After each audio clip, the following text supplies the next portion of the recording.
Kayo po ba mga bossing ko ay isa sa mga nakakapansin na parang nagsunod-sunod na ang mga pagsubok na pinagdadaanan nyo sa ngayon?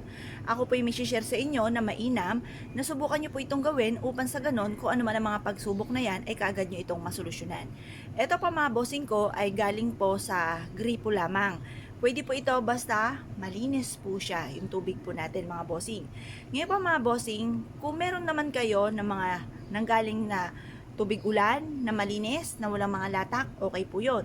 Kung kayo po ay malapit sa dagat, kailangan malinis din po yung tubig. Or kaya po galing sa ilog, lawa, batis, balon, ayan, pwede po siya. Ngayon pa mga bossing, kung wala ka naman at ikaw dadayo pa sa malayo, mape-pressure ka, mapapagod ka, okay na po ito mga bossing. Kasi kailangan kapag bumagawa tayo ng mga pampaswerte, kalmado po tayo. At hindi tayo nape-pressure, hindi kayo naiinis. Ngayon pa mga bossing, kaya mas mainam, tubig gripo na lamang. Ngayon pa mga bossing, ang tubig, bakit natin kailangan ang tubig? Ang tubig ay isa sa mga powerful na humihigop ng mga negatibong enerhiya. Yung mga kamalasan na yan mga bossing. At instead ng mga negatibo ay panay positibo at kayo po ay makakaramdam ng malaking magandang pagbabago na magaganap sa buhay po ninyo.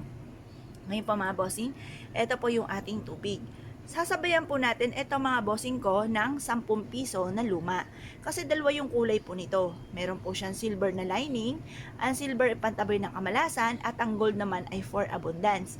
Hugasan nyo muna itong mabuti at patuyuan sa sinag po ng araw mga bossing. Ngayon pa mga bossing, mas mainam na tatapat ka sa liwanag ng sinag ng araw. Kagaya nitong aking ginagawang ito mga bossing.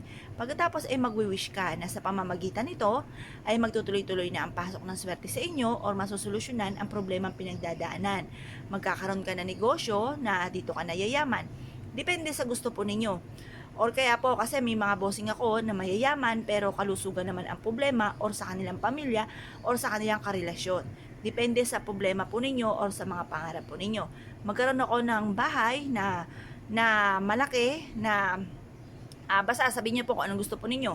Or kaya ay magkaroon ako ng sasakyan, ng mga magagara, yung mga ganon. Or magkaroon ako ng maraming pera, makabayad na ako sa mga pagkakautang at hindi na muli ako mangungutang pa. Mag-wish po kayo ng mula sa inyo pong puso mga bossing team na panalangin. Ngayon pa mga bossing, eto pa mga bossing ko ang ating pong barya. Ilagay niyo po siya dito at pagkatapos mga bossing, mag-wish po kayo ng mula sa inyo pong puso, team na panalangin. Sabihin nyo na lahat ng gusto po ninyo na walang gamit na sana, direct to the point mga bossing.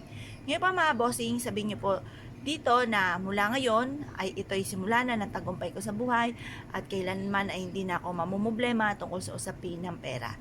Sabihin nyo na lahat ang gusto po ninyo. Pagtapos na po kayo mag-wish mga bossing, ilagay nyo po ito sa mas maganda tapat ng pintuan or bago pumasok ng inyong tahanan at ang dulot po nito ay swerte. Ngayon pa mga bossing, basta pag ang ating tubig ay parang madumi na, itapon nyo lang po ito sa lababo, pagtapos buksan ng inyong pong gripo, linisin niyo pong mabuti itong lagayan po natin, itong ating baso. Ganon din po yung ating pong barya, hugasan po natin at pagkatapos gumawa po muli kayo ng ganitong mga pamamaraan.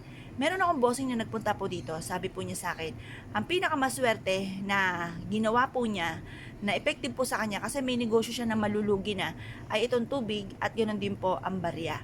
At ito po, isa sa mga subok na rin, paborito ko rin na pampaswerte.